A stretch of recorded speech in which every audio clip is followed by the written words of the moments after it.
Hey everyone, welcome back to my channel. So as I'm sure you probably know by now, the coveted Russian forward Grigori Denisenko has signed with his drafted team in the Florida Panthers. Now, Denisenko is a player that I've been following quite a bit since he was drafted back in 2018, and I'm unbelievably excited to explain to you not just the type of player he is, but the type of immediate impact he can have on the Florida Panthers team as soon as next season. But starting off, who is Grigori Denisenko? Well, he's a 19-year-old forward, right-handed shot that he's been playing in the KHL recently, and he was drafted by the Panthers in the first round with their 15th overall pick, as I mentioned, in 2018.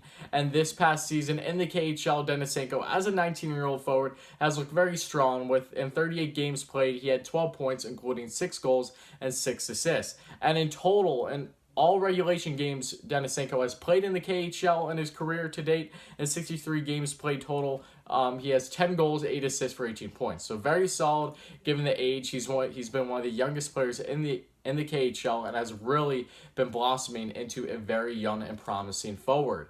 But what has he done besides the KHL? Well, he has played in the IIHF World Junior Tournament, in which he's been in the championship for gold back in 2020, representing Team Russia as their captain. And while they didn't win gold, they won silver that year. He still led Team Russia in points in that tournament with 9 in 7 games, including 3 goals and 6 assists. And he also won the bronze medal in the 2019 tournament with Team Russia as well, also leading the roster with 9 points in 7 games again, but this time with 4 goals and 5 assists. So very impressive accolades there, but overall, I've been a big fan of Denisenko and his game. When I saw he finally signed his entry-level contract with the Florida Panthers today, I was really excited to make a video on it right away, but he's a very young, dynamic scorer. That's really what I could say about him. When it comes to a game especially, he has a nasty wrister. From everything that I've watched for him, watching back when he's played in the junior championship, whether it be against the bigger teams, whether it be Canada, Russia, etc. He has done great against them, and he loves that glove side. That's what I've noticed too. With a lot of the highlights that I've seen from his goal scoring, he has a tendency to shoot for that top right or, middle right on that glove side. So very impressive there. But he's very agile skater too, that I want to mention. When I see him, especially on the power play, whether he's quarterbacking it or he's just moving the puck around, he's very nimble in his skating, and he really knows how to make open spaces and create scoring chances. And he's very aggressive on the forecheck too. I've seen that in plenty of different clips of highlights, and in the games I've watched him play, he's very good one-on-one against a defenseman in their own zone or a forward, whatever it may be. He is great with his stick lifts, among other things, and he can create more scoring chances. He hounds you on the puck, especially when he is not on it. And he has a strong slapper as well. Like I said, whether it be 5-on-5 or on the power play, if he's either on the point, if he's more towards the right dot or the left dot, if he's looking at that 1T, which is what Alexander Ovechkin is known for, he can make those things happen. And he does them with great skill, and just overall, it's just so flashy in the types of way that he does score, especially when it comes to his wrister. It is just a thing of beauty to watch. But he really can control the power play, like I said, so it's going to be very interesting to see how he can immediately impact the Florida Panthers roster. And what makes this signing so great is a lot of things. One, he's a very coveted prospect. He's been viewed as one of the better prospects in all of Europe leading up to his arrival in the NHL since he's been drafted.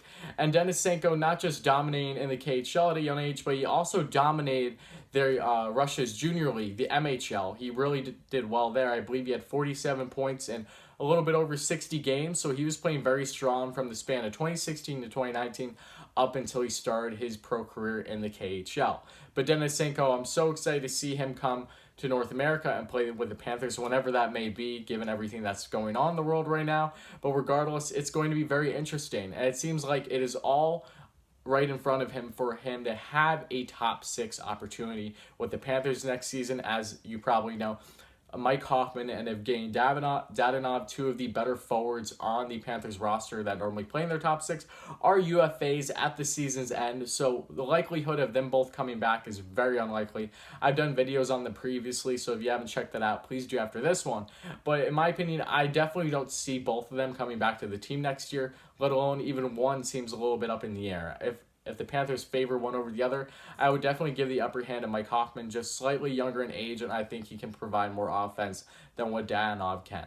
But it's going to be very interesting. So as soon as Grigori Denisenko comes to training camp, I'm sure he's going to do very well and crack the roster. But he will probably have some competition. I expect him to make the roster, but where will he be? Will he be in the top 6 or the top 9? Who knows? Because you have other very solid forward prospects that the Panthers have, including guys like Owen Tippett and I believe the centerman. I don't want to butcher his name. I think his name is Oleski Hepiniemi. I'm probably really butchering that last name. But he's a Finnish centerman. I think he plays on the wing as well. I've really been interested in his game too since he's been drafted. So there's a lot of very strong forward prospects that the Panthers have, which really shouldn't impact them too much. And losing the likes of guys like Danov and Hoffman. I think their bigger issues, of course, are on the defensive front and making sure that their goaltending can be solid year-round. But overall, Denisenko, it's going to be very interesting to see what happens with him going into next season, if he cracks the roster and where he will necessarily be on the roster. But just seeing him alongside the likes of a Jonathan Huberdeau or even Alexander Barkov, of course, great things are going to happen. It's going to be unbelievably entertaining. I'm really excited, and I hope that the Panthers continue to play this out well and that they can make some more moves in the offseason, help that blue line if they can. Hopefully, Sergei Bobrovsky has a bounce-back season next year for them because they really need him to, because they know that that contract is not going anywhere as of right now. So with all those things being said, that's really all I have to say for this video, though. Let me know if you like this video. Please like, comment, and subscribe, all those great things, especially if you have any thoughts on the video or Grigori yourself and you want to ask. I would love to hear your feedback.